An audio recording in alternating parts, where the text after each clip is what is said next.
Welcome friends. तो आज हम पढ़ेंगे इंटीग्रेशन बाय पार्ट्स। ठीक है, तो इंटीग्रेशन बाय पार्ट्स क्या होगा। इसके अंदर हमें दो फंक्शन दिया होगा, ठीक है, जो आपस में मतलब मल्टीप्लाई होंगे। ठीक है, तो ऐसे होगा कि if u and v are two function of x, then तो अगर मान लो यू और वी दो फंक्शन होंगे और अगर हमें दोनों फंक्शन के प्रोडक्ट का इंटीग्रेशन करना होगा तो उसके लिए पहले फंक्शन और एक दूसरा फंक्शन छांटना होगा। पहले को हमने कहा है यू, दूसरे को है वी। तो पहला फंक्शन सेम लिखना है और दूसरा फंक्शन वी का एक्स के रिस्पेक्ट में इंटीग्रेशन करना है। ठीक है, और फिर हमें पहले फंक्शन का डेरिवेटिव करना है और दूसरे का दोबारा से इंटीग्रेशन करना है और इसको जो सोल्व करने पे आएगा उसका दोबारा से एक्स के रिस्पेक्ट में इंटीग्रेशन करना है। ठीक है, तो इसी को बोलते हैं इंटीग्रेशन बाय पार्ट्स। ठीक है, तो क्या हुआ, तो द इंटीग्रेशन या the integral of the product of two functions. तो दो फंक्शन प्रोडक्ट का हो रहे हों और उनका इंटीग्रल कैसे करना होगा। तो पहले आपको फर्स्ट फंक्शन सेम लिखना होगा और उसे मल्टीप्लाई करना होगा इंटीग्रल ऑफ सेकंड फंक्शन। ये था इंटीग्रल ऑफ सेकंड फंक्शन और फिर माइनस, देखो यहाँ पे माइनस था, फिर माइनस करना होगा इंटीग्रेशन। ठीक है, यहाँ पे लिख देता हूँ मैं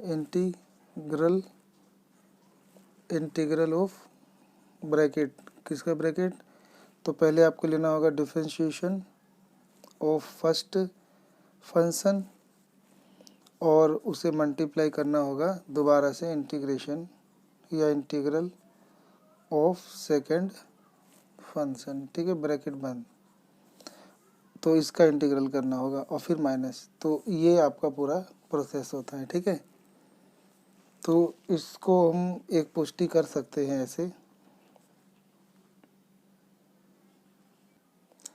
अब दिक्कत आती है यहाँ पर कि जो दो फंक्शन जो बोले गए थे वो दो फंक्शन को मतलब कैसे चुना जाए कि कौन फर्स्ट है और कौन सेकंड है।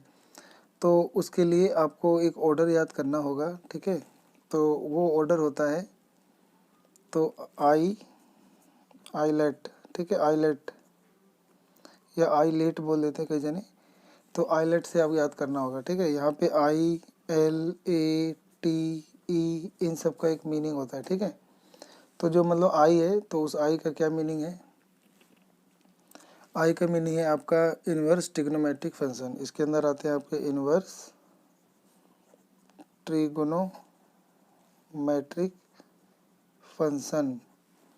इन्वर्स ट्रिग्नोमेट्रिक फंक्शन होते हैं जैसे sine inverse x, cos inverse x, tan inverse x. ठीक है, ऐसे।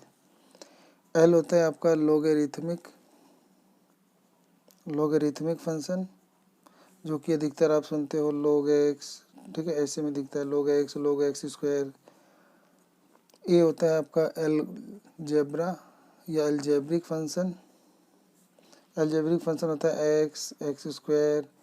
ठीक है, एक्स की क्यूब जमा घटा साथ में कुछ हो, और 1/x भी इसी में आता है।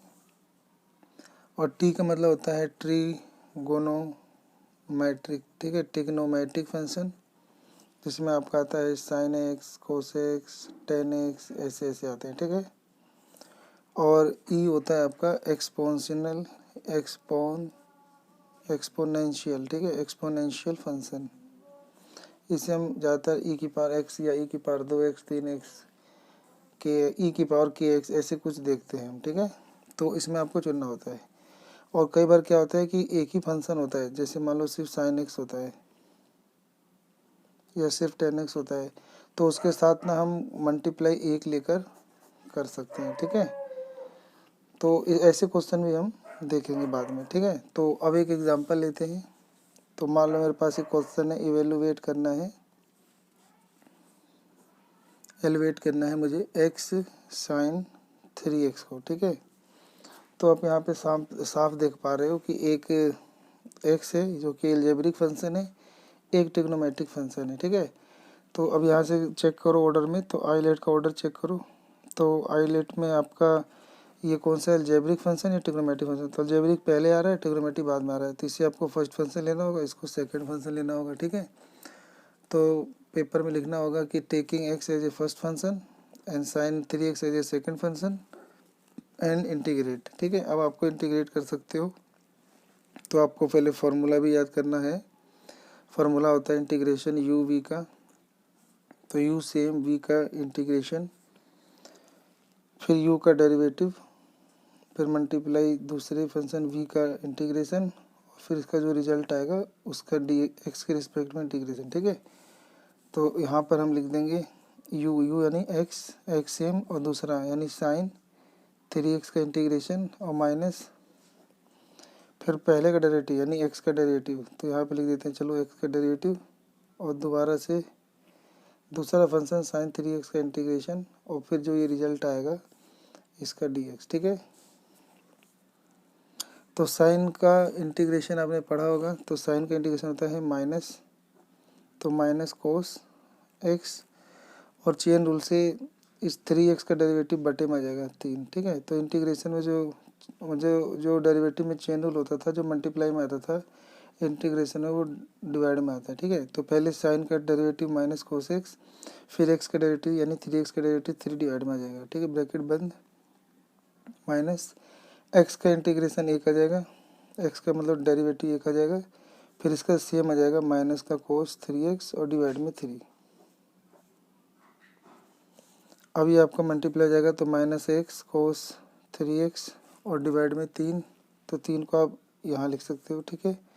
और माइनस ये माइनस प्लस हो जाएगा, और अब आपका 1/3 बाहर आ जाएगा, और बचेगा आपका कोस 3x और dx, ठीक है। अब दोबारा से हमें कोस एक्स का इंटीग्रेशन करना होगा, तो ये हो जाएगा -x/3 कोस 3x, और कोस एक्स का इंटीग्रेशन होता है साइन एक्स, तो प्लस 1/3, और इसका इंटीग्रेशन करेंगे तो साइन 3x, और चेन रूल से 3x का डेरिवेटिव 3 डिवाइड में आ जाएगा, ठीक है, मल्टीप्लाई प्लस सी, तो -x/3 कोस 3x, और ये जाएगा plus 3×3 = 9, 1/9 sign 3x plus c. तो ये अब आपका आंसर आ गया, ठीक है। तो इसको आप रिवाइज कर लेना है, ठीक है। तो अब मैं अगला क्वेश्चन करता हूँ, जो है इंटीग्रेशन करना है साइन इनवर्स x dx, ठीक है। तो ऐसे क्वेश्चनों में आपको लेट करना होगा कि साइन इनवर्स x को t, तो साइन इनवर्स उधर चला जाएगा, तो x बराबर जाएगा आपका साइन t। अब इसका डिफ्रेंशिएशन कर देंगे, डिफ्रेंशिएशन विद रिस्पेक्ट टू, ठीक है, differentiation with respect to x।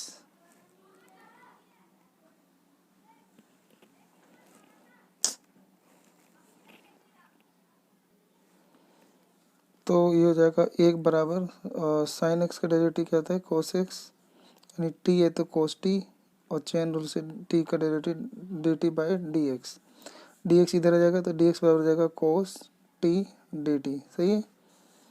तो अब आप यहाँ ध्यान से देखेंगे, तो यहाँ पर जो साइन इनवर्स एक्स था इसकी जगह तो टी आ जाएगा, मल्टीप्लाई क्या था डी एक्स, और डी एक्स की जगह आ जाएगा कोस टी डी टी। तो अब आपका ये सही से हो जाएगा टी कोस मतलब टी डी टी, सही है।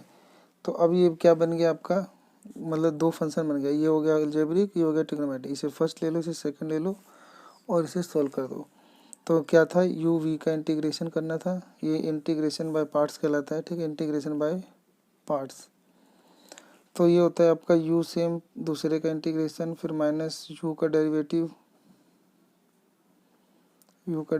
फिर दूसरे का इंटीग्रेशन, फिर जो रिजल्ट आएगा ब्रैकेट में उसका इंटीग्रेशन, ठीक है।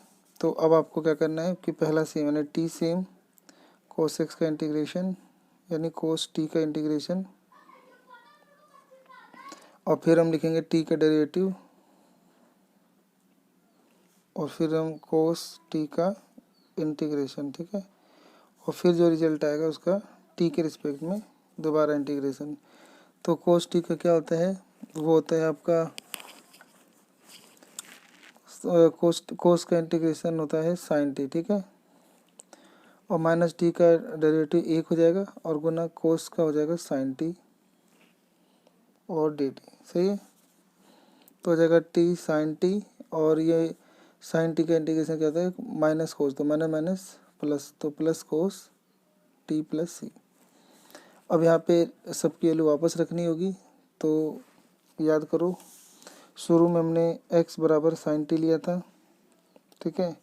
तो यहाँ पर हम साइन टी की जगह आ जाएगा x, और इस t की जगह पे साइन इनवर्स x, ठीक है। शुरू में देखो यहाँ पे लिखा था साइन इनवर्स x को t माना था, यानी t की जगह साइन इनवर्स x हो जाएगा, और प्लस कोस टी, तो कोस टी।